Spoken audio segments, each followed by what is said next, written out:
Ah, ah, ah, ah. Hello, hello. I'm just checking to see on Facebook to see if everyone is here. That's great. Turn off notifications there. All right. So, welcome back to another week. I am all set up here. I see there's two people live, so I'm just going to check in to see if it shows me who that is because I'm not entirely sure. Oh, okay. They're all me. There's Lydia coming in now, which is great. Hi, Lydia. Give me a sounds up. Sorry, a thumbs up if you can hear me. No thumbs up yet. Lydia, if you can hear me, give me a thumbs up. Oh, yeah. Okay. So, all right. Yay. All right. We're back. So I'm starting a little later than usual. So this is normally a 6:30 weekly live stream. And tonight we're starting at 6:45. So the reason why is because for this time, everything worked. Oh, I see that the stream is lagging here. So just want to make sure. Hi, everyone, for joining me. Let's just gonna pause here for a second and make sure this is actually working. Bear with me. I'm just checking on my phone here to see that you can actually hear me because it's jumping around. All right, I'm gonna refresh my phone and hope for the best. Stay with me. Thanks for coming.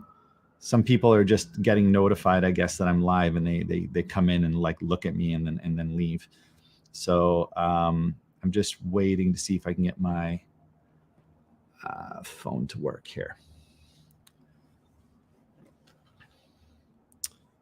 Yay. Thanks a lot for all of the love and thanks for the support. Hey, Georgia. Thanks a lot. Thank you. We'll have a good session. Thanks, Georgia, for checking in. One of the weekly regulars.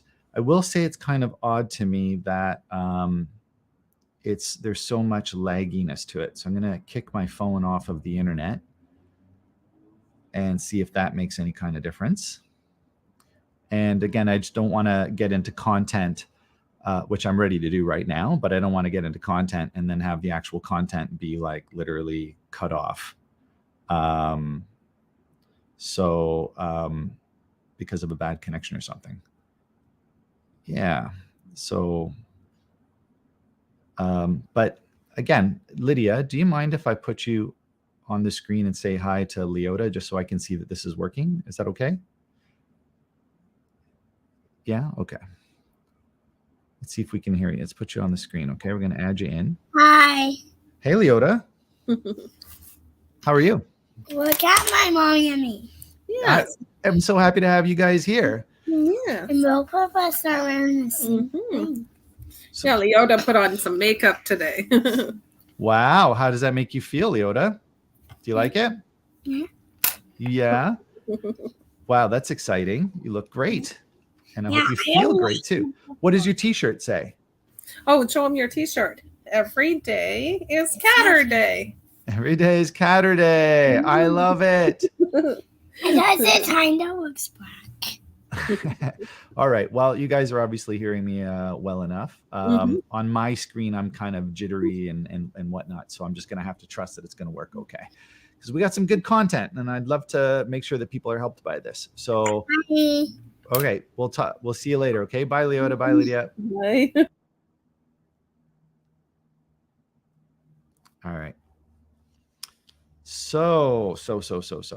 All right. I'm just going to assume that everything's working well because my way of checking this, which was my phone, is frozen. And so I can only hope that this is going well. So I'm going to just not trust Facebook.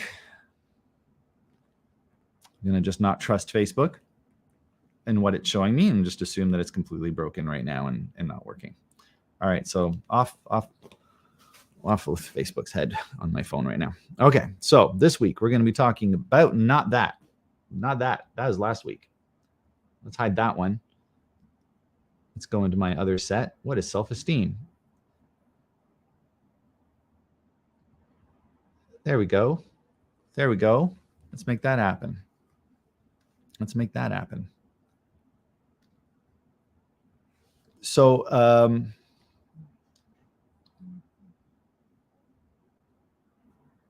wow. All right. Well, we'll get through this. So, what's happening is, so every week this is the weekly saga. Every week there's some kind of new technical glitch. And this week, the technical glitch has to do, I guess, somehow with how quickly my computer is responding to what I'm asking it to do. So right now on the screen, I'm hoping it says 12 signs you have low self-esteem and how to raise your self-esteem, how to raise it. So let's get going and just hope for the best that this is going to work. So self-esteem is, it's basically your self-view. It's self-value. It's kind of a combination. Self-esteem is something that different people have different words for, whether self-esteem means for you that you have self-confidence, or self-esteem might mean self-love. But even like basically the word esteem and the way we say self-esteem is something that you can, it's regard. It's something that you hold in high regard, or you have that you acknowledge, that you praise, that you value. And this is basically what combines into self-esteem. So we're going to hide that and show this and just hope that it's working. But that's life this week.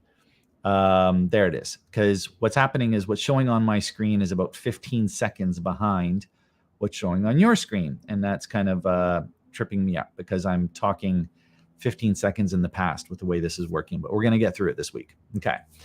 So self-esteem is on a scale, and it's something that you can have more of or less of. And it's an overall sense of self-worth. So it's a scale of a way of you seeing for yourself through your level of self-esteem of how much you deserve, how much you feel like you deserve love, and how much you feel like you're capable of achieving a goal. And that's kind of where the confidence comes from. So let's move through so, wow, it's going to be challenging for me because everything's behind. So people with low self-esteem generally doubt themselves, and they have a negative self-judgment. So these are kind of two core identifying features of what low self-esteem means. A person with low self-esteem will can vision that they're capable of doing something. They might start taking action to do something. They might feel motivated. And then at the moment where they're about to take that action, or at the moment where a person with low self-esteem has already started taking action, they're second guessing. There's doubt that comes in, and it's like, is this really as good as I think it is? Are people thinking about me less than what I think about myself? And a person with low self-esteem just starts to feel like their own self-judgment is skewed or off in some way. And and a person with low self-esteem would then look outwards for another person's feedback and its validation, and this is why it's kind of a scale, because we kind of all need that. We do need for someone to confirm what we're doing. It's a part of what being humble is. We don't want to just think all the time that what we're doing is really awesome and great in the grand scheme of things. We do need some outside feedback for people to let us know how they're interpreting it, how they're receiving it. And that's where the humility comes from. But we do still need to have our own sense of like, I'm proud of myself. I think what I'm doing is okay. And so that's where it can turn into this self-doubt or second guessing inside the mind, because we can think that something is awesome, and then we put it out into the world as an idea or an effort or a gift. And then the people on the receiving end just don't like it and don't receive it. And we have to kind of separate, like, what's my personal view of it being great and what's someone else's personal view of it being not great for them. And how do we just hold both of those in high regard? So this is kind of the end result of having good self-esteem, is we're not putting ourselves down whenever somebody disagrees with us or says something that we consider to be a negative judgment. And at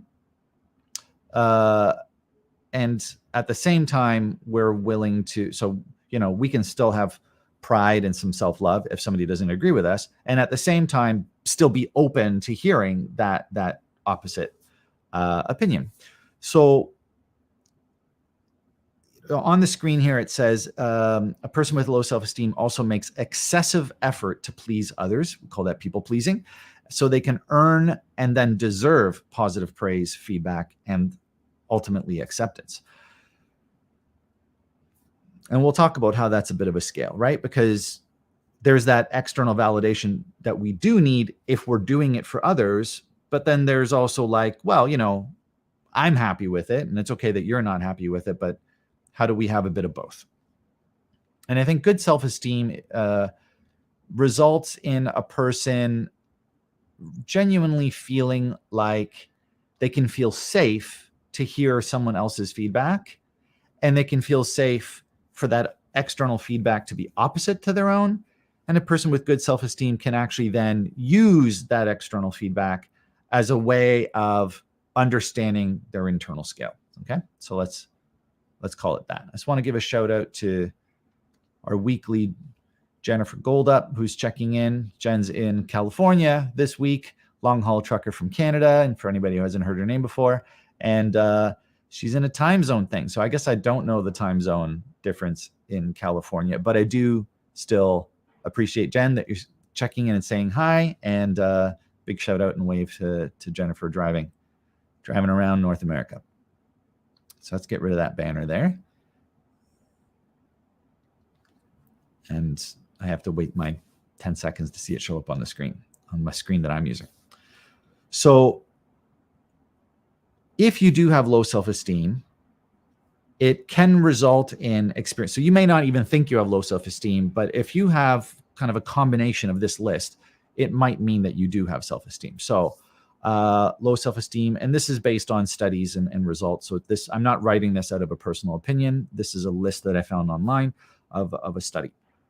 So people with low self-esteem can experience anxiety, eating disorders, panic or panic disorders, risky behaviors,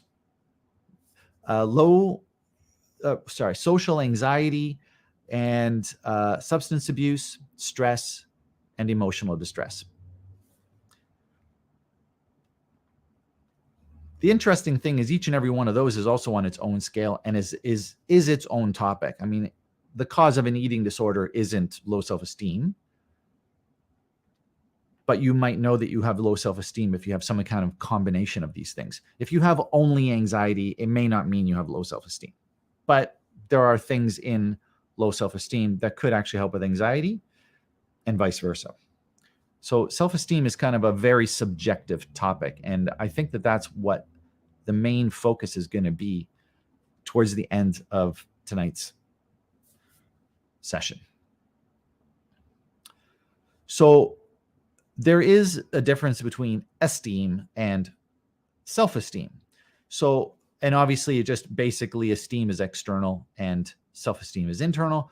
So if a person has absolutely no self-esteem, imagine like a songwriter. All of my songs suck. I keep writing them and I'm like, well, it's all I got. So I put it out in the world. And sure, I have 100% success rate and 100% acceptance rate, and everybody loves it, and I'm a trillionaire, and they just keep booking me to keep showing up at shows, and everybody else thinks I'm awesome, but I still just really, I don't like anything I do. And so there's just kind of an example of esteem versus self-esteem. Everyone can absolutely love you, and you can still disagree with that and think that you're a failure. I see some comments coming in, so I'm just going to take a quick check.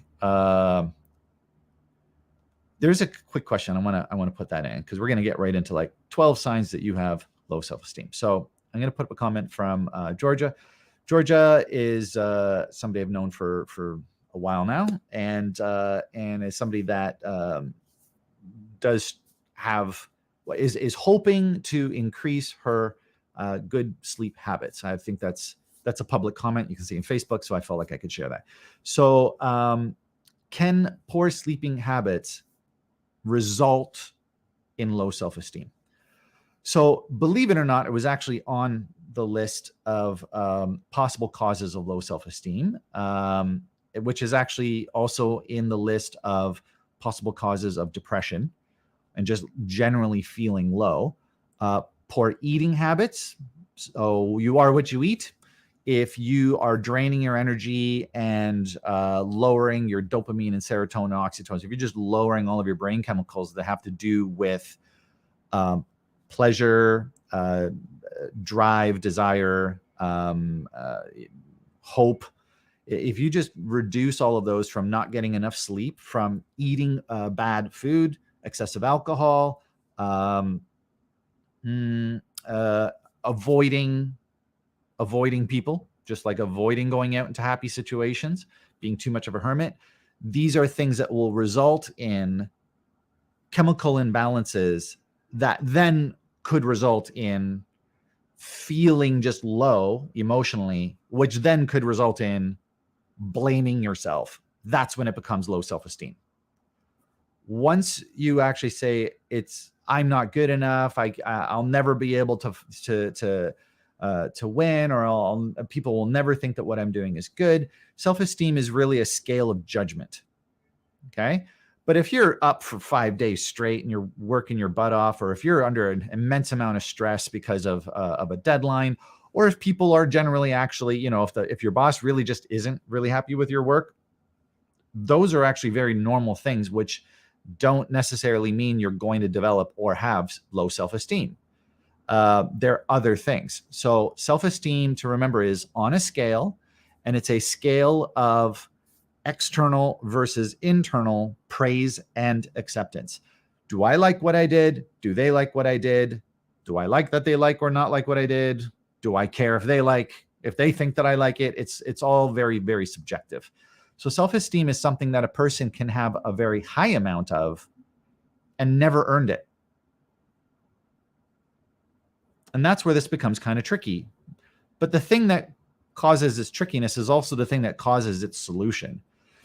If self-esteem is subjective and we are ultimately ourselves creating this self-esteem, this internal view, this internal value, if we're creating that,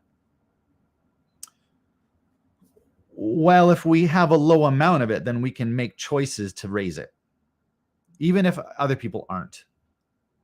Okay. And at the end of this week's, I don't know what to call these. This session. I like calling it a session because it's interactive, because you're there, you're asking me questions, I'm giving you feedback. To me, this is like a live coaching session, which is the whole point of this live stream, is live coaching. Otherwise, I'd pre-record this and not stumble on my words and think that everything I'm doing is good enough. But I'm just saying I'm doing the best that I can with what I got. So at the end of this week's session, there are some affirmations that you can say to yourself, and you can see how just repeating these affirmations, I'm doing the best I can with what I got, actually raises self-esteem.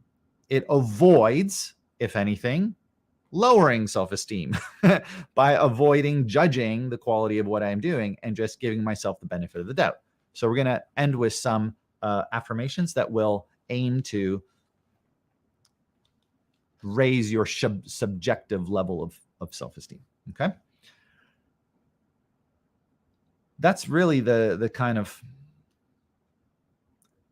it's kind of the way that you can guarantee to yourself that you can raise your self-esteem, is knowing that it was ultimately you that lowered it.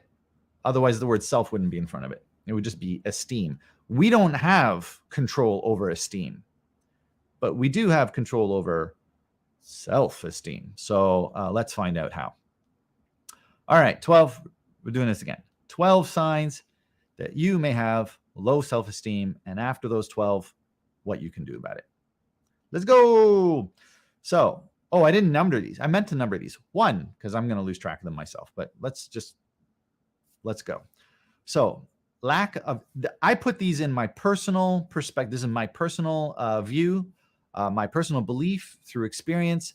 I put these 12 that I wrote in order of importance. I think that living life with a lack of creating boundaries and an inability to enforce those boundaries, to me, and also an inability to request help to enforce those boundaries or even create them, to me, that's the number one identifier for me, is if somebody has low self-esteem. For all the other 11 things on this list, the other 11 things are all ways of being in the world that happen to pretty much everybody, whether they have low or high self-esteem. But this one right here, this is like, if I had a number one way to know you have self-esteem, I would say this one. The number one way I know that somebody has low self-esteem is they have an inability to create boundaries, enforce boundaries, and ask and receive help around creating and enforcing boundaries. What does this look like? Oh, I'll share you mine. Here's mine, personal one. I would love to be asleep, not just in bed, asleep by 11 p.m. every night. I don't remember the last time I was in bed and asleep at 11 p.m. I'm doing just fine. It's a personal goal. I really don't need it to happen. But I'm very tempted by people wanting to get me out into the world and enjoying good times and creating events that keep me up late and doing good in the world. I mean, there's lots of great reasons to not be in bed at 11 p.m. But I have to create that boundary within myself. I have to say, as much as I value the kinds of things that I can be doing in the world, helping others instead of being in bed at 11 p.m., that's me slacking on my own goal. It's really tough. And so the reason why I say in this point here, inability to request and receive help, is because sometimes I don't want to feel bad that I'm failing ultimately at achieving my 11 p.m. bedtime goal. And so if I don't want to feel bad that I'm missing my 11 p.m. goal, I just change my mind about it. Oh, I didn't fail at getting to bed by 11. I did good things that were more important and a higher priority. It's really easy to fluff that off. So I have to then just step up for myself and say, you know what? I'm having trouble achieving this. So please, everyone who might be involved around me, don't let me say okay to what you guys are doing. You know, you're not pressuring me, but don't let me second guess myself. Don't let me talk myself out of it. Don't let me let myself down. Sometimes I need help. Okay. So I'm giving you a personal example because I don't have anyone else on the screen to directly give an example to. Because I'm trying to make this kind of like live coaching. We have our weekly comment that has come in from the robots on YouTube that just put up. So I'm just going to delete that. Okay. So, because I have to check all of the comments that come in, and every week I get one from a robot. All right, let's go on to the next, number 2. Looks like there's some more viewers here right now. I thank you. It looks like there's 3 people that might be watching on my business Facebook page. So if you type a comment, it will actually come into my screen and I will be able to help you directly. So thanks a lot for being here. Hey, Johnny, thanks a lot for coming out. Yeah, I'm going to share, that's in Facebook. So I'm going to share this question. Hey, Johnny, thanks a lot for commenting. So how do you handle similar issues that involve objective obstacles that you can't just shift your perspective on? So, hey, Alexandra, hey, how are you? Aloha. So Johnny, this is a bit of a challenging question for me because you're saying the word objective obstacle and then talking about shifting perspective, which is subjective. Okay. So, if you don't mind, please type something that's a bit more, it doesn't have to be exactly yours if you don't want to share it, but what's an example of an objective obstacle? Because to me, objective means it's a physical, and thank you. This is an awesome question because we're going to talk as we go through these points about the fact that esteem is actually not objective. It's just not, it's completely subjective. So even the fact that something is an objective and obstacle, the only way that something can be an obstacle is literally a door that is locked that I can't walk through. There's no opinion on that. I literally can't walk through that locked door. That's an objective obstacle, a road bump, a wall. Otherwise, we are just shifting our perspective. Even the door that's locked that I can't get through. I'm sorry, I couldn't come up with a better example. But if there's something physically blocking me, which is the only thing that is genuinely an objective obstacle, how I view myself as a result of that objective obstacle is esteem, self-esteem. So if I try to get into somewhere and somebody's like, nope, not you. Everyone else, not you. I am an objective obstacle. I'm a bouncer. You're not getting in. Whether or not I let that bring me down is an identifier or it's an identifier of my level of self-esteem. I don't have to take that in as some kind of meaning that I'm bad or a failure just because somebody says, no, you're not getting in, not you. Yeah, everyone not named Peter Arcari totally allowed, but that one, no. And it's like, okay, well, that's up to me to decide what my self-esteem reaction is. I hope that answers your question, Johnny. I really appreciate that you're here asking. And if you need any clarification or if you want to shift your question at all, please do. That's why we're here. Awesome. People, live people here. That's so cool. All right. We're going to move on to next. Number 2 out of 12. We're going to do this. Fear of failure, low self-confidence. An identifier. Remember, this is kind of a combination. Self-esteem is not just one of these. No one of these means you have self-esteem. Fear of failure, low self-confidence is an identifier of somebody who has low self-esteem. Somebody who thinks that the result of failing is going to make them feel bad about themselves. That's when it becomes low self-esteem.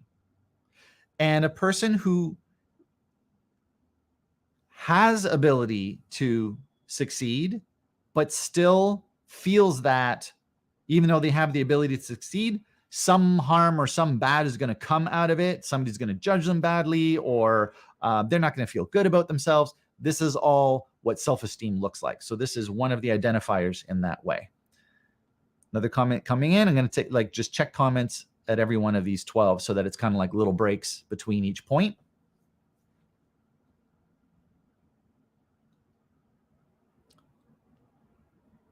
Cool. All right.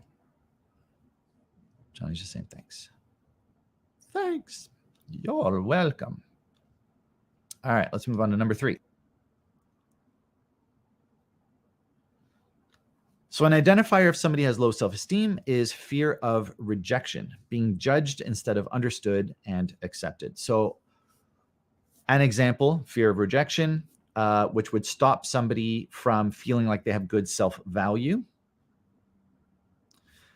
is when we want to be on a team of some sort or part of a group, and somebody in that group, a person with low self-esteem will not even attempt to get onto that team or be part of that group or share an opinion with a group of people that have similar opinions. A person with low self-esteem will not even share their opinion because of fear of not being accepted for their individual opinion and being cut out in some way, like being ignored. So rejection doesn't necessarily mean somebody's leaving you because you shared an opinion. A fear of rejection in somebody with low self-esteem, because remember, this is kind of a scale, is like, I don't even want to hear somebody say they don't agree with me. Like that's a person with very, very low self-esteem.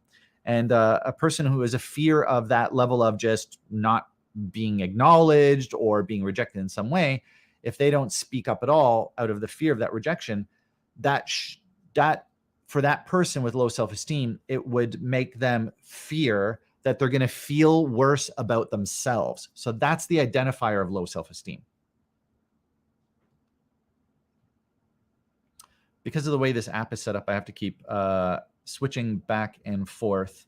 Okay, so I have Jill, who's on my personal Facebook page, which those comments don't come through to the live. You have to be on my business page. So I'm going to put this up because any comment that's in Facebook is already public. So I'm just going to share this. This is Jill, the wonderful and amazing Jill Stella. I like that Stella in some languages means star, and Jill very much is a star. So Jill Stella. Can positive feedback, positive self-talk alone help to shift my habits, or is there some other secret sauce we should know about? in your experience, what is the best way to create routine and healthier habits? Well, Jill Stella, stick around. And at the end of these 12 ways you have low self-esteem, we're going to have what to do about it. And but to directly answer, can positive feedback and positive self-talk alone help to shift your habits? Absolutely, yes. Is that the number one way to do it? Maybe not, because here's the catch-22. Positive self-talk is good self-esteem. So if a person who has bad self-esteem, like a person, if they try to have good self-talk, it actually doesn't stick. And we're going to have that experience when we do the affirmations practice at the end of this. We have a couple of practices to do after these 12 points. There's going to be some a truth practice, and there's going to be some affirmations. We're going to practice that, and you're going to see for yourself if just saying the positive words actually shifts your self-esteem. And for some people, totally will, very, very quickly, within minutes. And for some people, they'll actually experience their self-esteem go down. So it's a bit of a package deal when it comes to self-esteem. Because remember, getting low self-esteem is also a package deal. It's generally speaking, not just one event. So you need multiple techniques to raise it. Makes good sense. Sure does. And that Alexandra right there does know what she's talking about. So I appreciate it, Alexandra. She's very good at doing the same thing that I'm doing here right now for her clients. I agree with Jill. Some problems are simply out of our control. Sometimes positive self-talk doesn't just fix the external problem. Right.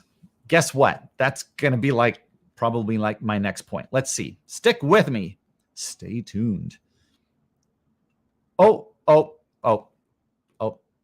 There it is. All right. Fear of your inability to control yourself, others, or situations.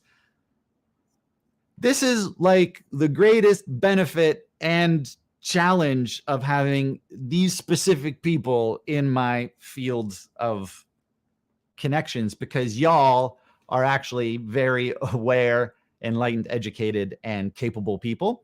And so you're going to come up with questions and suggestions that were probably on my list. And I have no doubt or could even be added to my list. So you all are right on it. So a person who is not aware, or maybe as aware of you guys are, may not realize that just simply having a fear of the inability to control their external world can result in a person blaming themselves and saying, oh no, it must be me. If my world is not the way I see it, that might be all my fault. Remember, this is a bit of a catch-22 for people that are self-empowered, for people that are like coaches or managers or where self-responsibility is the number one way to manifest your world. There's always a scale. I can't say this enough. In all of my coaching and all of my trainings and teachings, I always refer to the scale. So we have to take full responsibility for everything that happens to us, and we have to take no responsibility for everything that happens to us. It's a bit, there's two sides to that. And I think that it's healthy to be in a balance of saying, I have to know when that was my responsibility, which kind of all things are. And I have to know when, don't go so hard on myself because I don't really have control over all of it. And there's this duality this perfect duality and polarity and balance that we should feel like we are two sides of the same coin.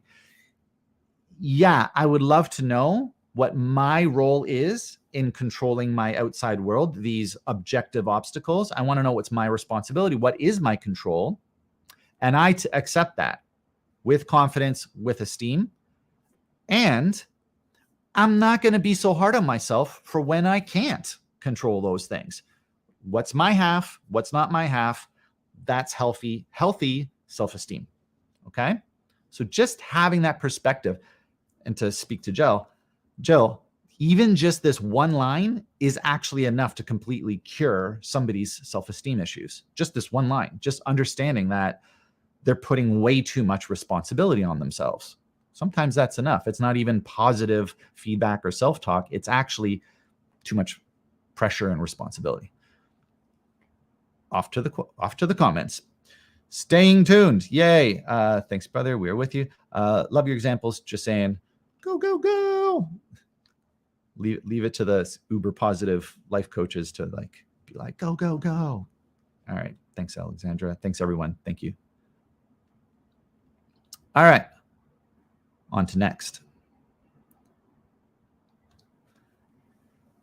Okay. So at the very beginning, I said point number one, which is for me as a coach, as a person that is a full-time clinical therapist and coach, working with people primarily one-on-one, the biggest identifier for people with low self-esteem is the inability to set and enforce a personal boundary. This would probably be my number two. Okay. I don't know where it is on the scale and according to the studies, but this is where I would think number two on the list is the comparing. Okay. So it is nature. This is another one of those things that's on a scale. It is in our nature and required actually by us as social animals because of our mammalian brain as social animals. So that really triggers some people when I say animals. We are in the, we aren't plants. We aren't rocks. We're not gases. We're animals. So as social animals, social beings, let's go there.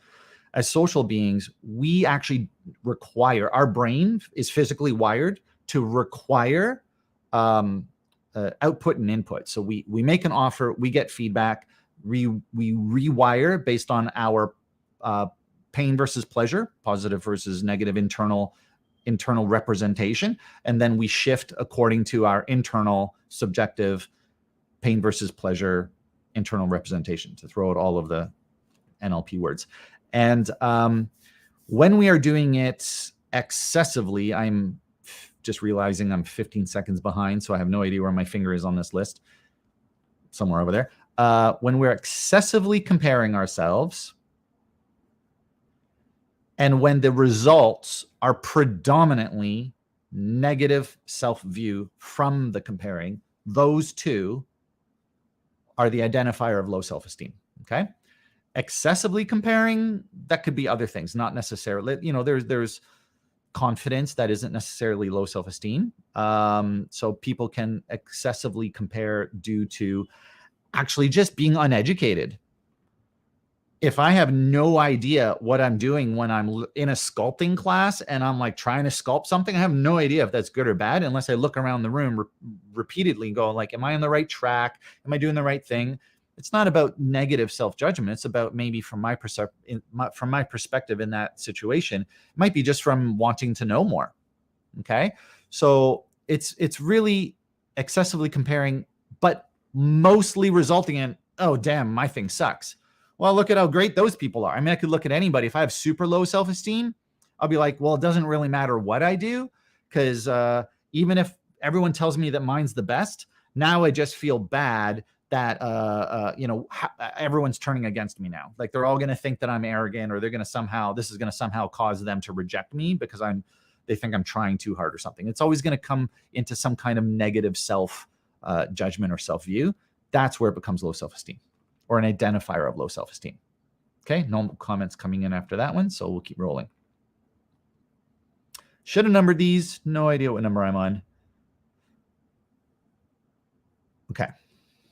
Our next identifier of low self-esteem is difficulty in sharing your needs and also asking for help with getting those needs met. I don't really know that this one needs a lot of explanation. I feel like it's pretty much right in there. I think we've all been there. Some more than others, but a person with low self-esteem, there's a genuine fear of asking for help because of is it coming up? Yeah, it's another point about people pleasing. It's like, if I have low self-esteem and I'm always asking for help, that could make me, if I have low self-esteem, that can make me feel like I'm a failure. I'm never going to get it. It can make me feel hopeless. It could make me feel like that might lead to rejection, and I'm too uncomfortable with the feeling of rejection. That's going to then make me feel like I should be rejecting myself. There's all kinds of things that result from sharing a need and also asking for that need to be met once it's shared. So I think it's kind of in the point that I'm making, but hopefully my little example clarifies that. Just checking for comments before the next point.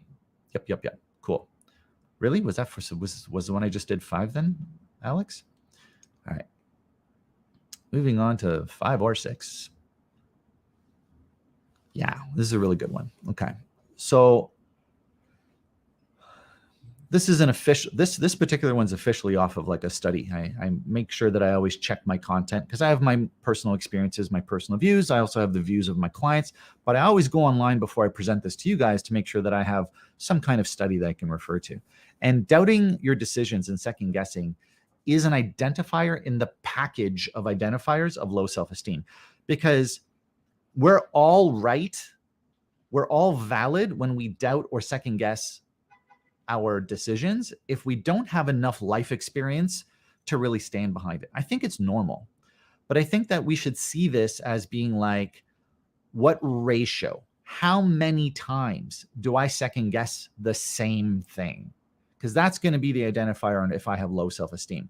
Because the result of high self-esteem is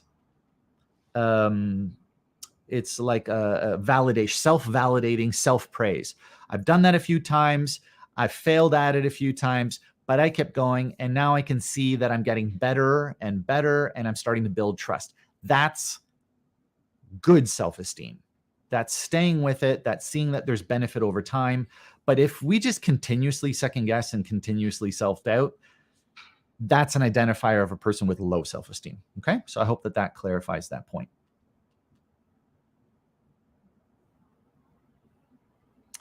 Everything I'm doing. Yeah. Okay. Thanks, Alex. Eventually I'll get close to 12 and I'll know how many are left. This is a really great point. A really great example of somebody with low self-esteem is, even if you get through the whole, it's so hard to ask for help, and then you ask for help, or it's really so hard to, just keep through something and not, judge the quality. I'm going to go back to my like sculpting and first time in sculpting class. Even if I'm like not comparing, even if I'm just doing it for myself, for my own love of sculpting. And if I'm just doing it from a place of just like doing something to pass time, something to do for fun, a new experience, so I don't have a fear of failure. A real good indicator if I have low self-esteem is if a bunch of people come along and go, that's really awesome. Like, you're actually doing really good at this. And if I'm like, I don't know. It's like, that's still not low self-esteem if it's my first time doing it. But on day 4, if I'm there and I'm sculpting and the same people come up and the same people are like, every week, Peter, you just do such a great job on those sculptors. And I'm like, I don't know. It's the same on day 1. Now I'm starting to exhibit a difficulty in accepting positive feedback. So that's kind of a way for you to see, where are you on that scale?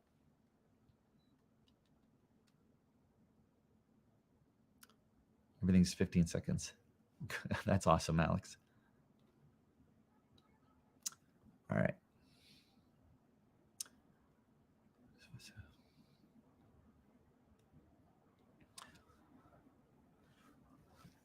This is a heavy one. Okay. For some people, this can actually be pretty heavy. The result of having low self-esteem over the period of time, I don't think people really start on feeling hopeless. That, everything that they do just results in some kind of pain or suffering. Okay. I don't think people genuinely just start there. I think that's just something, feeling hopeless that anything you do is going to result in something better than every other time you tried it. I think there's like a bigger issue at hand. There's other self-esteem, external impacts, possibly some verbal abuse, maybe being bullied or mocked as a kid. Maybe there's maybe you were raised by parents who had low self-esteem themselves, or just felt like, nothing I do ever works out for me. And you could have just taken that on for yourself as a belief. Okay. So feeling hopeless that any of your positive actions will result or lead to positive outcomes. That's something that is in the package of low self-esteem, and it is a direct identifier of low self-esteem. But this is not one that we directly work on and try and shift in a moment. This point here about feeling hopeless, this is more like exposure therapy, or this is something that kind of comes out as part of a coaching plan. Well, let's keep at it and see that things get better and better every time we try, so that we build trust, we build hope. Because an identifier of low self-esteem is low trust. And that's another way to see that. I don't trust that what I do is going to result in a good thing. Okay, sometimes we have to actually get proof before we build trust. And sometimes that's from low self-esteem, that we just don't trust ourselves, that it will go good for us. And that kind of I don't trust it isn't from like lack of exposure. That kind of low trust is from low self-love, low self-value. Like, what I do isn't good enough to result in a positive outcome. That's low self-esteem.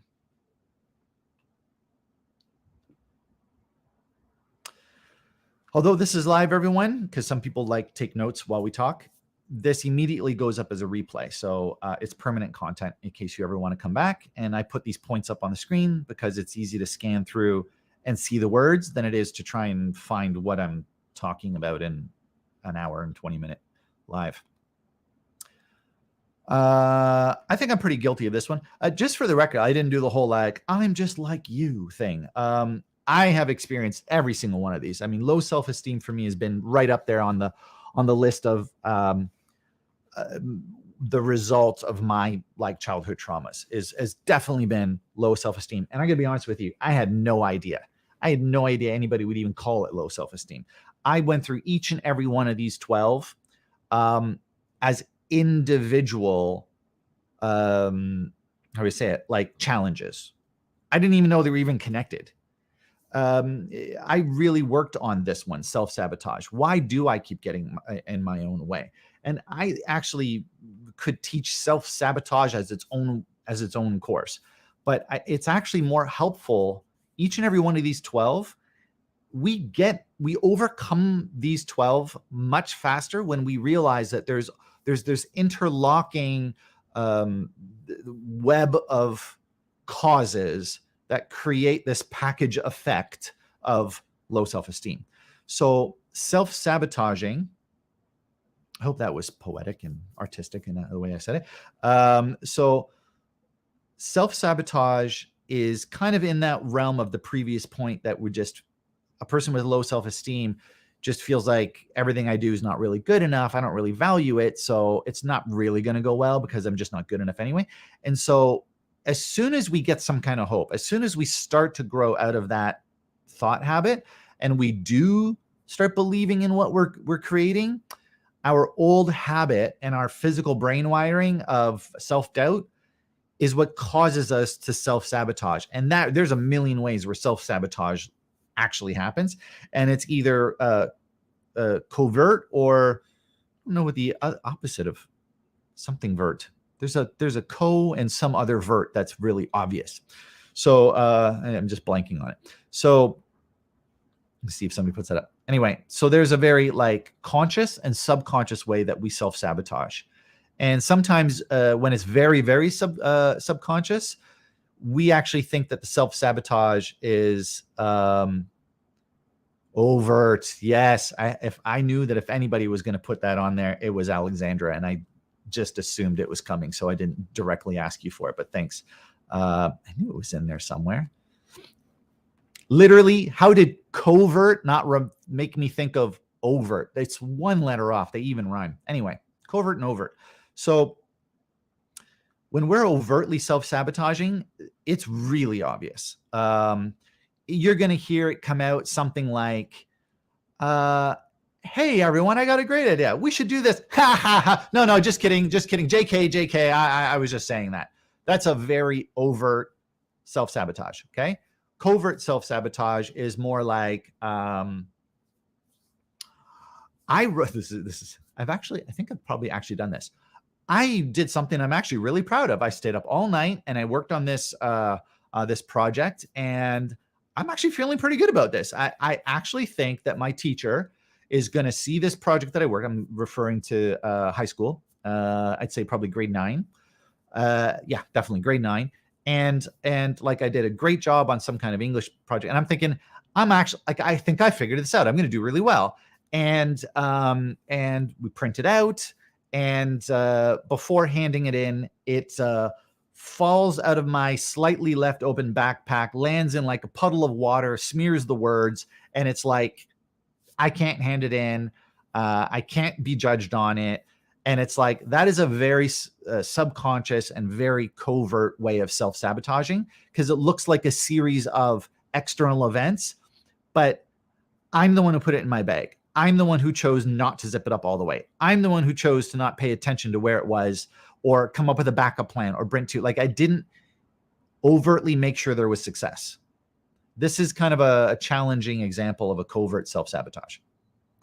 The same kind of thing will happen with you're going out on a date with a person for the first time. Everything's going great. You show up on time. You get into the restaurant. Everything looks great. Let's say you're going for dinner. Everything looks great. And it's right at the point where they're starting to give you praise. Oh, I really like how, you look great tonight. And, you're making some really great points. I really feel like a connection with you. And that's when you start like dropping your glass of water and the food like somehow doesn't make it into your mouth and slides down your clothes. Like I've done all of these. Not in a dating scene, but in other ways with friends and whatever. And it's like we just start self-sabotaging because now praise is coming in. And it's like, oh no, I don't really deserve it. That's low self-esteem. I went on for a while on that one. I wonder why. I wonder if there's some kind of trigger there for me. Hilarious. You're the best, Alex. Thanks. All right. I do like having fun with these anyway. All right. People pleasing. Well, now I know that one's 11 out of 12 because 12 is in front of me. This is a really common one. I'm not going to go deep into this one, but excessive courtesy, I will explain that, but people pleasing. If you're a people pleaser, do you have low self-esteem? So there is an archetype of the caregiver. Okay, that's an archetype. So there are people that are born to be, they just love baking for others and volunteering, and they love when people get together for a cause, like those are the people pleasers. And in my life I generally see them as like the grandmothers, and this is in the realm of having to be excessive. And also, that if you're a people pleaser because of low self-esteem, if somebody's like, no, I'm good, you take care of yourself, we don't need what you're offering.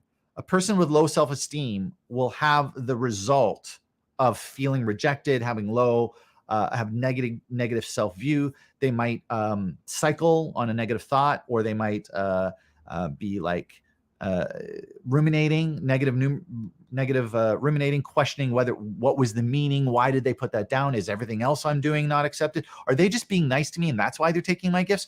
That's low self-esteem. Okay. And excessive courtesy is, it's very generous and very humble to be like, when people are like, what does everybody vote on? And you're like, I'm just good with what everybody else wants. I'm just easygoing. I'm good. Great. But if you're just like always like that, no, please you. No, I'm going to play left side, right side. This is the low self-esteem. This is the right self-esteem. Right self-esteem. You know what? We've gone first every other time. Peter, how about you? Please. I'm like, no.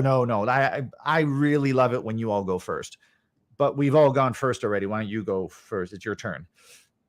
No, I'd really rather I love it. I love, I don't want to step on anyone's toes. I love that you guys go first. Please. I insist. That's low self-esteem. Okay. That's not being equal with the society. And that's social anxiety. That would be a form of social anxiety, which is an indicator of low self-esteem. Number 12, and then we'll go into practices. Last one is a person with low self-esteem. It's not really, there's something called metacognition where a person believes that a person with anxiety who has metacognition, they're scared of talking about their own anxiety because it will cause themselves more anxiety thinking about their anxiety. The official term for that is metacognition. And so this is kind of like that. It's like, I already feel bad about myself. I don't want to go into a situation that is probably going to not go well, because then I'm going to then be aware of how bad I feel about themselves and about myself. And that's going to make me feel even worse about myself. And when a person starts to just avoid every experience that could result in a negative judgment, a person with very, very low self-esteem would be like, no, I don't want to play sports. But little Johnny, you've been playing sports for like your whole life. Like what? No, you know what? I just don't like him anymore. Suddenly I don't like him. It's like, did something happen? Did somebody say something? Did somebody not, did you not win enough games? Did somebody say you weren't doing enough? Like that's like, where did this just wanting to completely avoid something that is normally fun come from? And people with low self-esteem just don't want to experience the judgment because they don't have enough wins.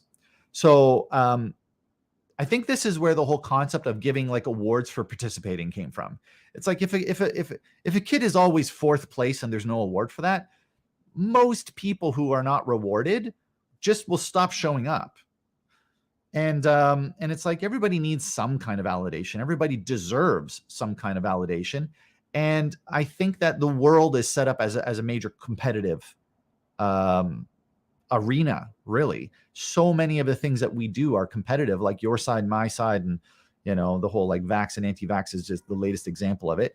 And people will just like avoid even sharing an opinion if it's going to result in just an argument. And that's a good thing. But when it's low self-esteem is like, I'm going to avoid playing a game with someone that's normally very fun because I don't want to experience losing, because it just makes me feel bad about myself. That's more on the realm of low self-esteem.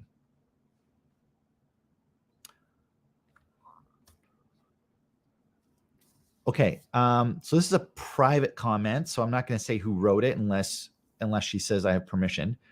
So I'm going to read this out. So let me hide this. It's about this point, so we'll leave this point on the screen. A person asks, one of the viewers right now who's live, what if we are giving ourselves permission to avoid a situation that makes us feel highly anxious? I think we need to start with giving ourselves permission to avoid situation that makes us anxious. We have to give ourselves permission, first and foremost. And then we have to step back from that and say, over the long run, is that making me more resilient or less resilient? Does that make me feel better about myself? And does that result in me treating other people better? Or does me avoiding the situation because of my anxiety actually make me more sensitive to anxiety, which then leads to me avoiding more situations of anxiety, which then leads to me not even going out and spending time with people? Social anxiety, that is a form of low self-esteem. So you have to just know where your scale is, which is why we generally talk about this kind of stuff in one-on-one like therapy and coaching sessions, so we can know where you are on the scale. Is that helpful? Okay. Yeah. So great point. Avoiding a situation. So if there is a situation that can cause us anxiety normally, sure, it could feel rewarding if we dig in and throw ourselves into normally anxious situation. There could be a reward from putting ourselves into that discomfort, and there is. But it's about being in the moment. So the direct suggestion I would give to you is let yourself go into the discomfort. This is exposure therapy. Don't avoid the whole situation. Go in, give yourself a scale of 0 to 10. How anxious am I feeling this time in this situation? I give myself permission to cut out at 3. When I'm 3 out of 10 anxious, I did good enough. I'm out, and I'll try again next time. I did the best I could with what I could. I did the best I could with what I have today. I congratulate myself for trying. I congratulate myself for protecting myself. It's all rewards. That's good self-esteem. So I think that's a great add-on to the previous answer that I just gave. Keep at it. Keep exposing yourself, because you're 4 out of 10, believe it or not, over time, what you're calling 4 out of 10 through exposure therapy, on attempt 6, what we're calling like 4 out of 10, on attempt 1 would have been an 8 out of 10. So we're actually building resiliency, and through our subjective scale actually changes. Okay, so that's something to keep in mind. Woo, it's a lively bunch. It's a lively bunch tonight. Oh, got it. Sorry. How might an introvert relate to this? Give me a moment to sit with that.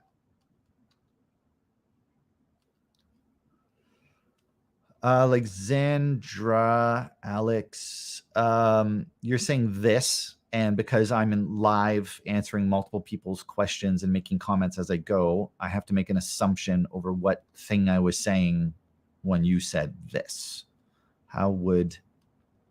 So I'm assuming you're talking about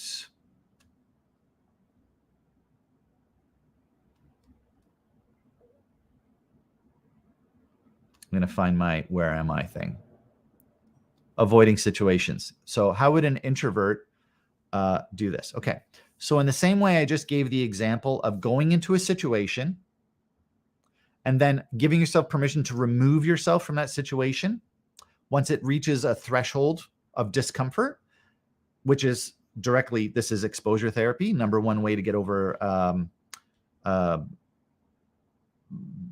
low self-esteem, I think, is exposure therapy. Then, so for an introvert, because processing is very much an internal experience, an embodied experience, usually done in quiet and with physical distance. If you're in a situation, what you're giving is yourself permission to not speak. You just say thanks and sit and just let yourself actually process, and then just ignore whatever else is being said at that point.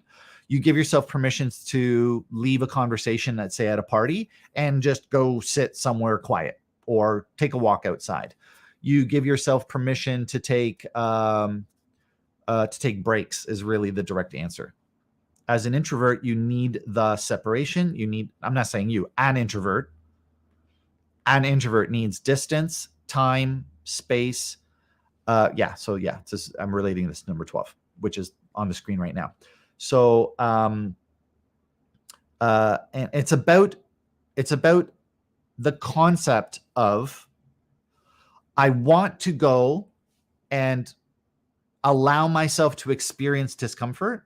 I do not want to stop myself from going to a situation that I know will be uncomfortable. What I would rather have is permission to remove myself once I reach a threshold. It's irrelevant if it's an introvert or an extrovert that is saying what I'm saying right now. What's relevant is permission to experience a certain amount of discomfort and then remove oneself. Okay. So an extrovert might say, put an end to it, overtly saying, thanks, no, I'm good. I don't need any more input. And an introvert might say, thanks, I'm going to go get a drink now. And just like literally walk out of the room, or go, you know what? I have to go to the bathroom. I'll be right back. And like literally just remove themselves. Let me know if that directly answers your question. Woo, I seriously wish I could show these comments on the screen. Okay. Another comment I read, which by the way is the entire purpose of this being a live stream, is so that I can answer your questions. So we are at 7:49. If anybody needs to leave, take care of yourselves. I'm not going to stop this. I'm here to answer questions, and this is on replay. So if you have to go, you go. And if you want to stay, stay. And if you don't want to miss anything, you won't, because the replay is going to be live on YouTube probably forever. So a person says, let me remove nocturnal avoid comments because okay. So we'll keep this one on we're going to keep this on the screen because the next comment I'm about to read does relate to this point. I read an article recently, one of the viewers here says, I read an article recently about extreme introversion, where someone picks a nocturnal job just to avoid social contact, but doesn't feel like they suffer from social anxiety. This interests me in terms of framing our emotions. Good. That is self empowerment. If a person accepts themselves, this is a great point. Thanks a lot to our good friend that shared that little story. A person acknowledges their introversion so much and has the self-care, self-permission. Notice the words I'm choosing: self-care, self-permission, self-acknowledgement, to pick a job that ensures they don't have to deal with anybody. That then allows them to accept that they simply don't like being around people, not judge themselves as being broken or wrong. That allows them to live in that way.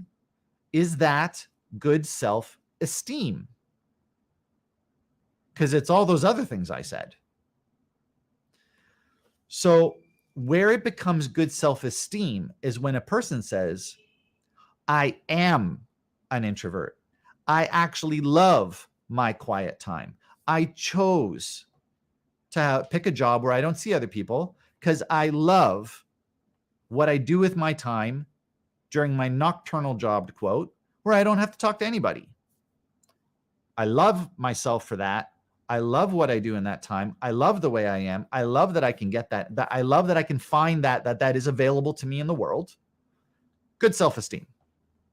It's I'm going to say this again. Self-esteem is on a scale of judgment and acceptance. It's as simple as that. It's self-acceptance and self-praise, which is positive judgment. Judgment, acceptance. How to raise self-esteem. Step number one. Step number one. You say this. Okay? I am telling you. You say I am telling you. You deserve praise and acknowledgement just for existing. I could have used this one. I could have used somebody telling me this. I could have used this one. I came to this understanding, okay, after friggin' 25 years, like 20 years of journeying, reading, 15 to 20. And at one point, I don't know where it was or how it was or whatever, but it was I don't know, probably Taoist or something, or Buddhist, just going on about just the natural beauty of like a flower, a tree. And I was pretty resentful at the time, like the concept that people really have to earn love and earn, I always have to work so hard and people will judge everything I'm doing. And it's like, why do I always have to work so hard just to earn some praise or some validation? And at some point it kind of clicked into me. The tree did nothing to deserve us calling it good. What'd the flower do to deserve us saying it's useful or good? It didn't do anything. It just showed up there. The tree didn't even go get its own water. Like, it didn't do anything. It just like waited for stuff to show up and give it all of its needs. It was like it did nothing except it just was there. Now, it is, by the way, on the list of the 12 things that in order to have good self-esteem, you have to actually accept the gifts. The tree did allow itself to be aware and receive the water and the nutrients in the soil. It did allow itself to know that there was a sun and react to it. Okay, so there is still, subjectively, we can theorize through some form of just personal belief, philosophy, if you will, that it still had to accept it, otherwise it wouldn't be there. But from my perspective, it didn't do anything to actually earn it. We just go, what an awesome tree. Thank you. And that's before we even learn that it actually pumps oxygen into the atmosphere, and it really is actually doing something really useful to us. And so we judge it as good because we find it useful. Even without that knowledge, we just go, hey, there's a tree. That's nice. Carry on. Okay, so then I thought, what if I did absolutely nothing? What if I just quit everything? What if I just sat on a corner staring at water in the sun, not even thinking happy thoughts. I'm assuming a tree isn't like meditating for world peace. It's just there. It's not really trying to earn it, right? What if I just existed? Am I good enough?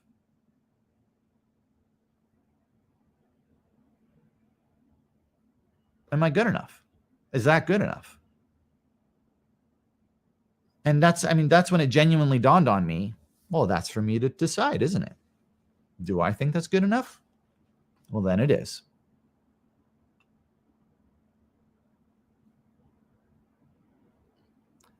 Number 2. This generally helps everyone, okay? You are not the only one in the world with low self-esteem, okay? You are definitely not the only one in the world with low self-confidence.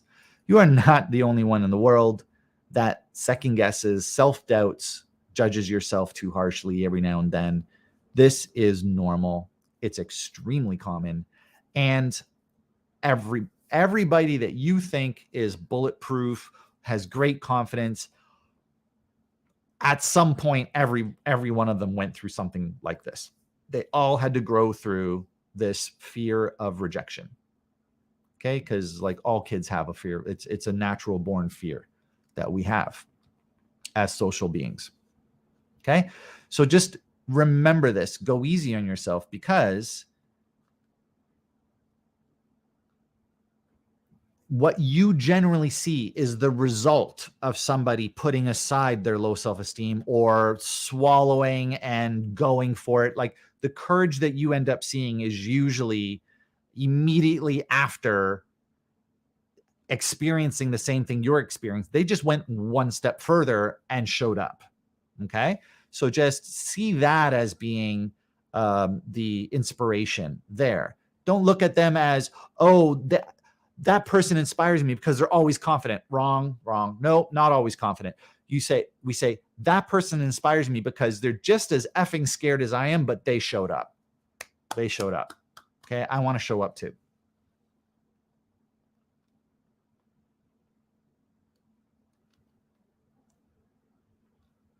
Have patience with yourself. If you want to build self-esteem, it happens over time. It does not happen in a moment.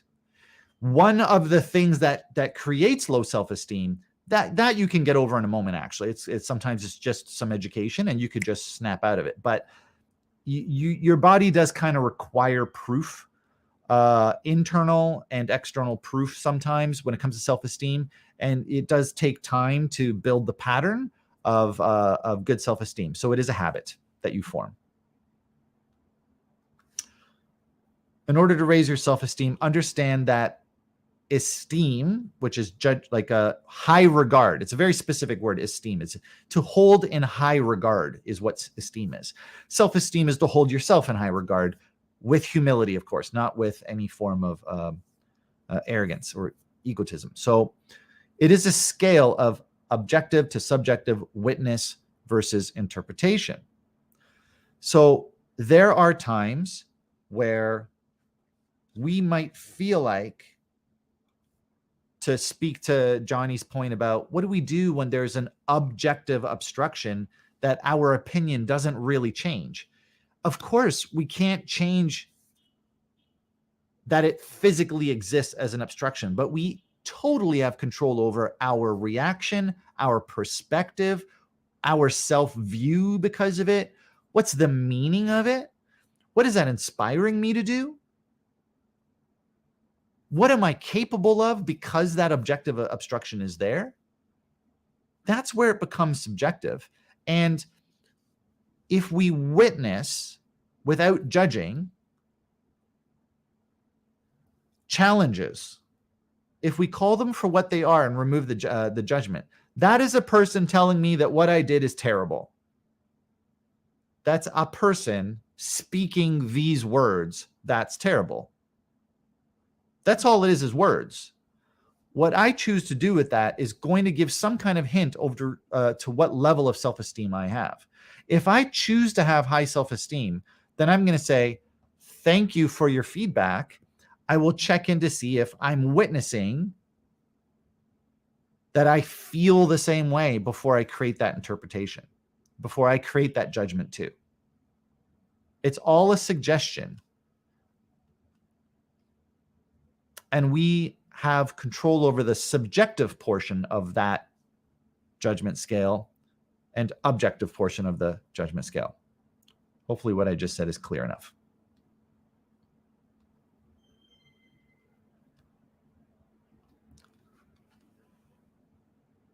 Because self-esteem does involve a lot of comparing.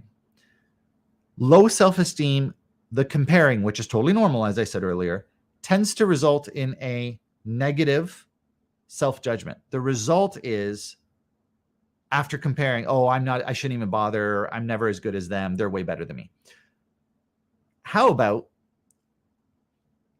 if there are people in the world that when we compare ourselves to, we feel bad about ourselves, intentionally find others to compare to, so we are comparing up instead of comparing down.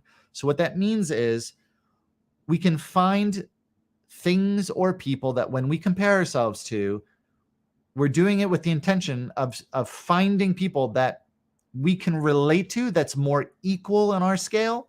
And we can see how we're actually normal or actually even better than average once we add into our comparison scale people that are both below and above us based on our own personal view.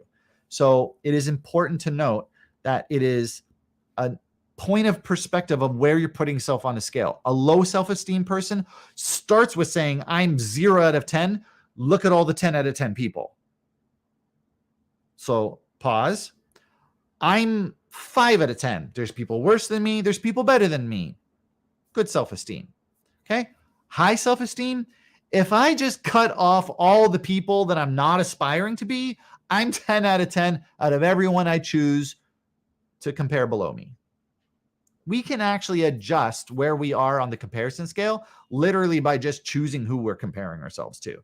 So that is a point of self-control. I want to say to you that this is something that you can take control of. It is something that you can learn and practice. Yes, you can change over time. You are not broken and you are not incapable. It is most of the time not even your fault that you have low self-esteem. It is probably because somebody who is teaching you about what is good and bad is probably because they just simply weren't praising you enough or teaching you what good scales are. So give yourself permission to build and have good self-esteem. Just know that even though you may not deserve it right now, when you start saying good things about yourself, just give yourself permission to allow that to build so that you can get to a point where you actually do feel like you deserve it. That's a point for people with really low self-esteem. Accept that your emotional discomfort is a normal part of life that benefits everyone, and it causes you to grow. Okay? See that there is a benefit through exposures therapy. There is a benefit from giving yourself permission to go in, take a little bit of pressure, and have good self-care and remove yourself like we talked about. Because remember, pressure, the more pressure a diamond has, the more pressure coal has, the more it becomes a diamond.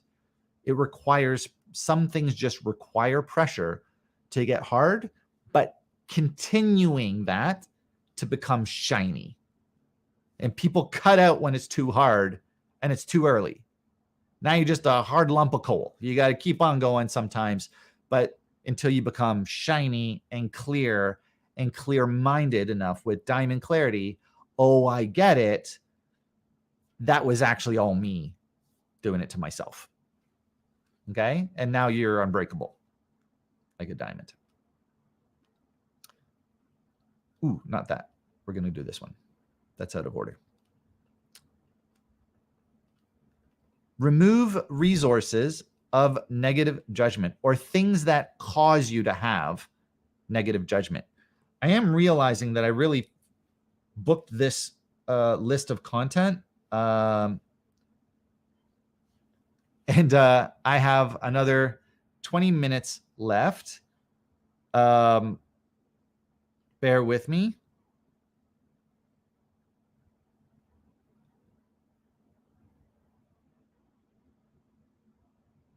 Thanks for letting me. There's a lot of comments, so I have to kind of individually type, and that's just the way of live stream. So I wrote this content assuming that because I don't always know there's going to be people showing up and giving a light bulb moment. Yes, go light bulb, go light bulb. All right. I got this vision of like line. You know how people say like mind blown. I like that kind of is the same visual for light bulb. Light bulb. All right, so let's get through these practices. Here's the last point. Let me get back in on this. Just wanted to make sure, because you kind of have to reply to people's comments in real time, because otherwise it's not going to relate. I won't even know what people are talking about when they ask a question if I show up like an hour later and try and respond. Yes. Okay, yep. We're going to get into the practice. So this is the last point. Be very mindful of what is actually causing you to have a negative self-view. And this is pretty stereotypical. Yesterday being Women's Day, shout out to all the females, female identifiers, for all the female energies, and to all the women. Thank you, girls, grandmothers, aunts, sisters. Blessings to you all. Thank you for all that you've done for the world and for me and for life in general. Okay, thank you. So, but lots of, we all know about the, every spring it's, are you ready for your summer bod? And there's a bunch of pictures of women in bikinis. Come on. Really? I'm pretty sure all of your bodies work in the summer. You don't have to have a summer bod. It's not a winter tire magazines. It's not like women have to switch out their summer body and their winter body. Okay. These aren't tires. They work the whole year round. All right. I just came up with that. That's a good stand-up comedy bit. I thought that was a good joke. It's real. Right. So you're already good all the time. It's your personal preference to decide whether or not you are happy with yourself. Okay. So watch out for things that are causes of negative self-view and self-judgment. Remove them, avoid them. It's a simple one, but I left that till last because generally speaking, if you have really good self-esteem, these kinds of things don't really affect you anyway. So just leaving that as the last point, just to really be tidy. Okay. And then we're going to get into two 1 minute practices and a couple of affirmations. Aho.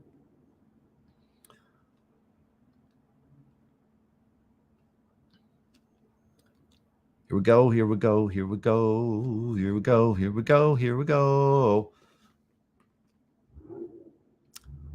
Gratitude practice. Okay. So a person with low self-esteem generally feels like they haven't done anything that people are grateful for, and they generally have a low self-love. We start building low self-love and low self-esteem with gratitude. Giving thanks is actually the number one way to build appreciation. Appreciation builds value.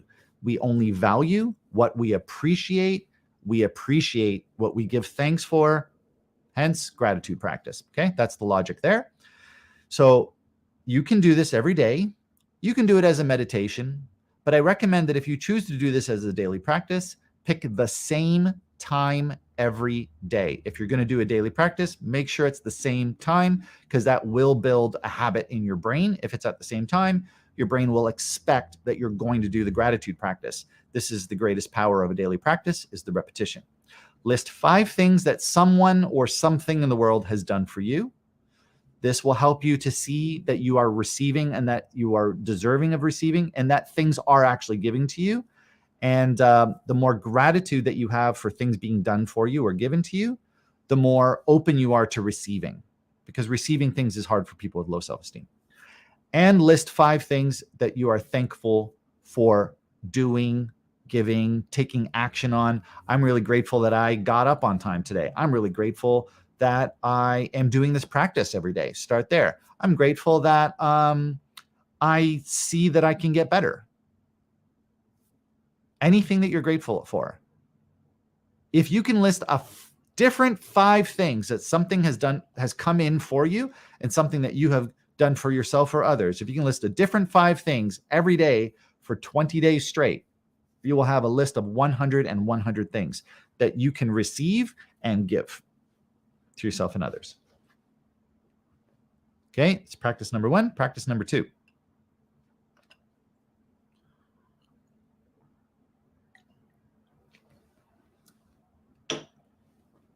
And then we'll end with the 5 affirmations and we're done. I'm not rushing through this, by the way. It's just for anybody that's wondering. Truth practice. I always take a little breath, center.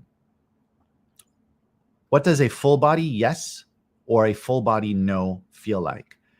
When we are thinking about the truth of a comment or an opinion, and it's about something that isn't us, we can have a much easier time with deciding if that's true or not true. It's a nice day. Is it? Yeah, I guess it is a nice day. It's pretty quick. That's a nice dress. Is it? I wasn't really quite sure before I put it on. Oh, no, it's a nice dress. Okay, it's a nice dress. I was hoping it is. Wow, what you did for the team today at work was awesome. I mean, you haven't done it before, but I just want you to know that was epic, and it makes me totally believe in you. You're great. Ooh, I don't know if that's true. I don't really agree with that. It even makes me kind of scared that you're praising me, because now I got this responsibility of having to do it over and over again. I don't know if I'm going to achieve it. So truth practice is in trying to bring yourself to a place where you can receive something and not call it false. Where you can receive something and say, even though I didn't think that was true, now that you've said that to me, I can actually feel that there's some truth in that. That's what a truth practice is for. So basically, this practice is you start with something very obvious. Is this orange? The answer is yes, but just the answer is yes. Is this orange? Yes. Okay. Now I'm saying yes. Now I got to go into my body and embody that yes. Does every part of me acknowledge and believe and accept that this is orange? That's objective, by the way. And of course, that's also subjective to somebody who can actually see orange. Colorblind people can't. To me, it's orange. Does that feel right to me? And when I check in for that truth, my brain literally says it's true for me because some people don't see orange. There's my truth meter, just so you can see it happening in real time. Okay. Does this orange look terrible on me? Yes or no? I'm going to go into my truth scale. So I center, I breathe, I clear judgment, I feel stillness, and I witness what words come into my brain on my truth practice. Does this orange look terrible? I hear, I don't know. I've never even thought of asking that. Now you're making me doubt. I thought it was good. You mean it's possible it's terrible? There's that self-doubt. That's the voice that comes in. So I'm going to sit with, we say yes and no. Yes, this orange is terrible. Feel it. No, this shirt is not terrible. Feel it. Yes, it's terrible. Feel the reaction. No, it's not terrible. Feel the reaction. Which one brings me more peace? Not which one do I agree with. Which one brings me more peace in my body? Which one feels more aligned with my truth? That's the truth practice. And then we're going to go into affirmations and close her up. Up, by the way. I'm not close her up.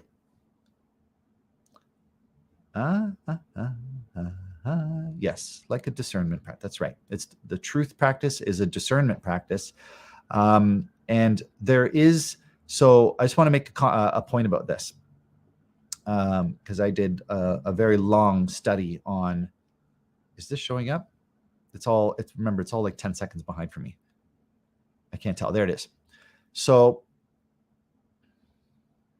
a truth practice versus a discernment practice. Truth is relative. That's a whole other live stream. But truth is relative. So we have a personal truth. We have a lower T truth, a capital T truth. So I call it a truth practice because there is some flexibility for what is subjective. Because there are too many arguments on what is objectively true. This is only orange to me because I have receptors for orange. It's not orange to a blind person. Both true. Now, a discernment practice is discerning whether or not the truth is something that is like, I am aligned with that truth. It feels accurate to me. So discernment is a little bit more on the scale of like knowledge versus wisdom. In my personal experience, discernment and truth, I use it differently. What we are discerning is what we have decided is our truth. Those are kind of two different practices. That's my opinion. Chew on that for a bit. Everyone, see what that does to your opinions now that I've said that. So we're going to do a truth practice, which is personal and individual, and it cannot be argued with. Okay? Like as in whatever you come up with is your truth, you're right. But hopefully it will develop discernment. Haha. Where is my affirmation? Where are my... Okay, here we go. Just going to do some affirmations. Here we go. Let's do this with me. I'm saying do this with me. I literally, my body starts moving my feet around like, oh, I'm about to do something. I'm going to actually say an affirmation. I get into this like meditative, it's just inevitable. Like I'm going to be like, oh, I'm about to do this. Okay. I'm all in. Take a cleansing breath, relax your shoulders, relax your arms, find some gratitude for bringing yourself here today. Allow yourself to feel grateful for something you've learned today, something you've shared today. I'm grateful for those that have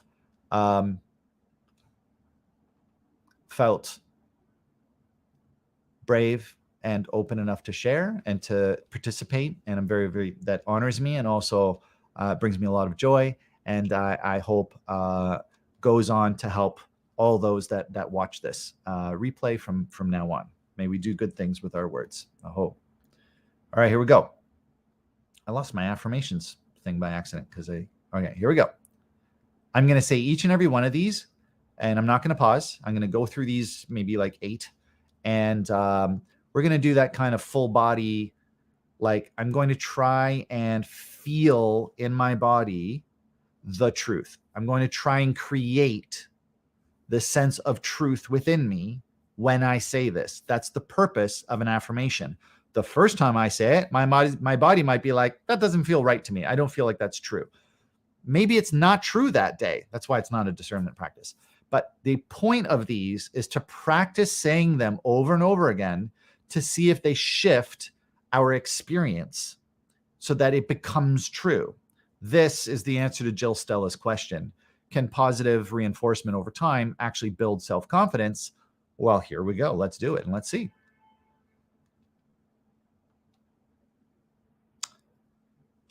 Feel the state of your body right now. Just take a breath.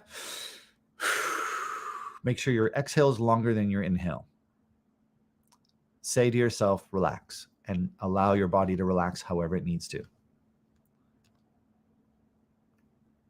Repeat after me or read it with me. I am doing the best I can with what I have right now. Take a breath and accept that. I accept that I am doing the best I can with what I have right now. And allow yourself to feel like that's true. Even if it doesn't feel like it's true, allow yourself permission to feel like this affirmation is true. Moving on to the next one. There are no mistakes, only lessons. I choose to learn from my mistakes and feel proud of my growth from what I have learned. There are no mistakes, only lessons. I choose to learn from my mistakes and feel proud of my growth from what I have learned.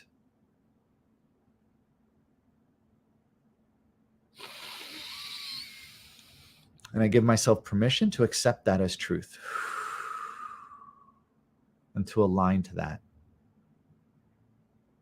I feel proud of my growth from what I have learned.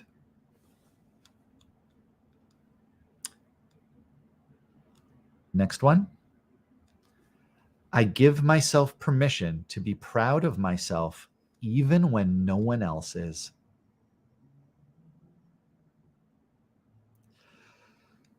I give myself permission to be proud of myself even when no one else is. Take a deep breath.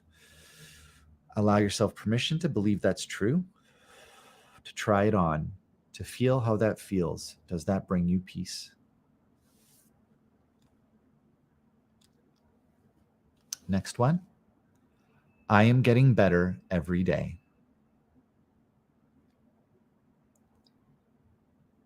I am getting better every day. Allow yourself permission to accept that as a truth. Allow yourself permission to feel if that aligns with you and if that improves you when you repeat it. I am getting better every day. Next one. I easily see the good in others, so I can easily see the good in myself. I deserve to value myself as much as I value others. So I'll read this for you so you can now listen and receive it. I easily see the good in others, so I can easily see the good in myself. I deserve to value myself just as much as I value others. Take a deep breath and allow yourself permission to feel that you are aligned with this statement, that this feels true to you.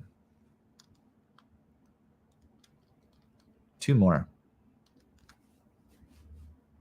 Next one. What makes me different also makes me special. What makes me different also makes me special. Take a deep breath and give yourself permission to feel the truth in that and to accept that as truth. And feel if that aligns for you. Say it every day and see if that aligns more and more with you and if that improves. What makes me different also makes me special. And last one. Everything in this world deserves to be seen, understood, and valued. I acknowledge and value what makes me different and special.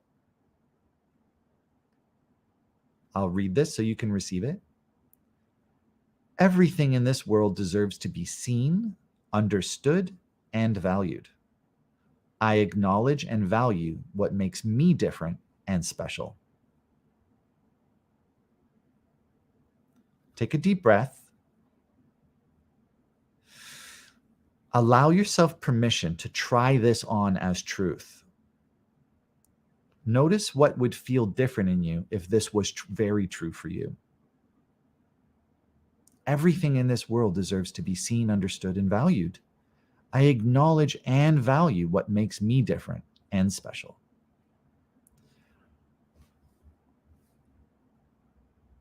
Good people of the world, thank you so much for joining me tonight. I wrote this content to fit into an hour, and it is now an hour and 40 minutes because we've had some great people out tonight making great comments, good shares, great openings and vulnerable shares, great opinions and perspectives, helpful reminders. We're on 4, we're on 5. Wonderful energy. I can't thank you all enough. Thank you for joining me. This will be shown as a replay for anybody to help them into the future. You're welcome. You're welcome. And I do download all of these videos after they've gone live, and I edit out basically any little hiccups or like if there's a technical glitch or if I'm just going or whatever. So that way when people watch it, they get a nice steady stream of content. So thanks for bearing with me during the live version of it. And every week it is getting better. And thank you. A wonderful evening it has been. Thank you very much. So back again. Yeah, back again. It's just comments rolling in. And comments comments around, just making sure there's no questions or anything coming in, because I don't want to miss anything in case somebody wants to be heard live. And yeah. Okay, here we go. I'm gonna remove that. And yeah, back again, same time next week. I did start at 6:45 instead of 6:30. Yes, the usual time is 6:30, but usual weekly technical something, and I want to make sure that it is working and functioning before I go live. But I'm pretty sure we have it all figured out, and we should be on time next week at 6:30. If anybody has any suggestions, feel free to make comments or leave comments about suggestions of what you would like for me to make as one of the topics in one of the weeks. And definitely let people know that this is happening. It is free. I'm giving out the level of content that I'm giving out. People sell this much content for like $300 per person for like an online course. Here it is. May it help the world. So let people know that it's here. The replay stays there. It's been the YouTube channel is usually where I send them because it's just easier to watch this. And if anybody does want one-on-one or ask me questions directly, privately, or as a coaching or therapy session, I'm available. Let me know. And I hope this serves you. And because you've been here asking great questions, I know it's going to help others. So thank you. Lots of love. I'm just checking in with my truth to say, is this done? Are we clear? And bye, Leota. You can want to wave? Here, wave. Okay. Bye, Leota. No. Goodbye. Bye. All right. And thanks. That was Lydia, Leota's mom, and they've been here every week. This is week 14 or 15. I think this is week 15 this week, and they've been here every week. So that's pretty amazing. And thanks a lot, Alexandra, for coming out and for being part of this. It's been great. It's been great hearing from you. Hope you're doing well. All right. Have a great night to everyone, and we'll see you next week. Bye. At some point, I'm going to put a graphic on the screen, and it's going to say, I'm here every week. There it is. And then I'm going to put some music on. Here it is.